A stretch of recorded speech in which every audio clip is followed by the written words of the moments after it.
sponsors ITV National Weather.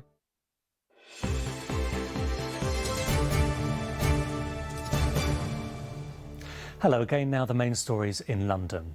Police investigating the stabbing of a 16-year-old who became the 30th teenager to be killed in the capital last year have arrested a 16-year-old boy on suspicion of murder.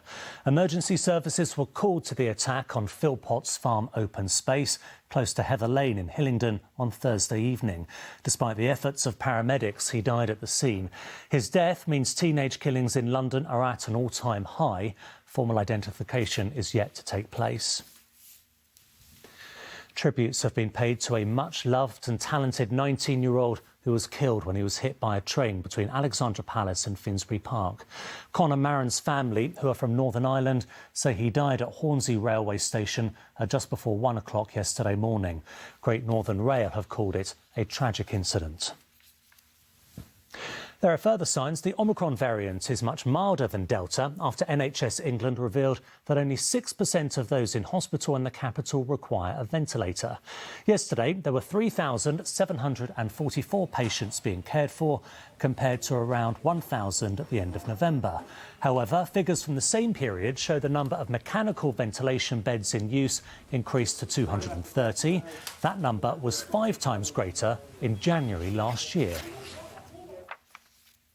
Meanwhile, a teenager from Putney who helped tackle loneliness amongst the elderly during lockdown says she can't believe she's been recognised in the Queen's New Year's Honours List.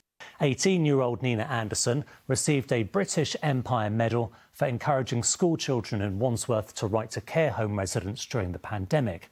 Now, more than 40 primary schools across the capital are involved in the Community Senior Letters Scheme.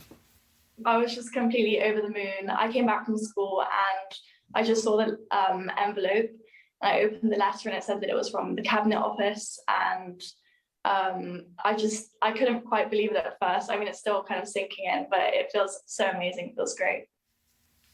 OK, on to the weather now. Here's James Wright.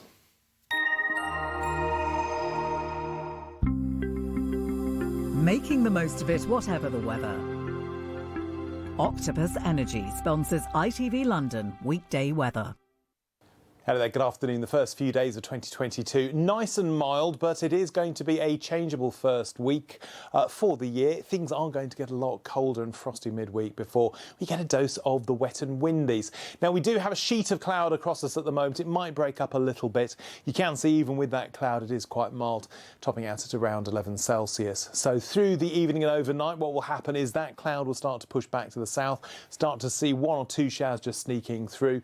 Then with the temperatures falling away, we're not going to see a frost because the ground is actually still quite mild, but certainly low enough normally to see one.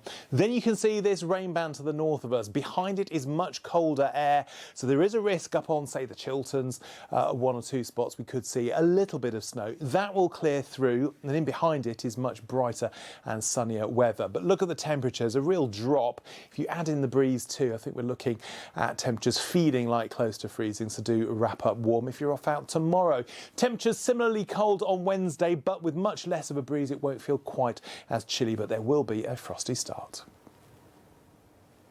Octopus Energy sponsors ITV London weekday weather. That's how London's looking this lunchtime. We'll be back with the latest at 10 to 7. Until then, good afternoon.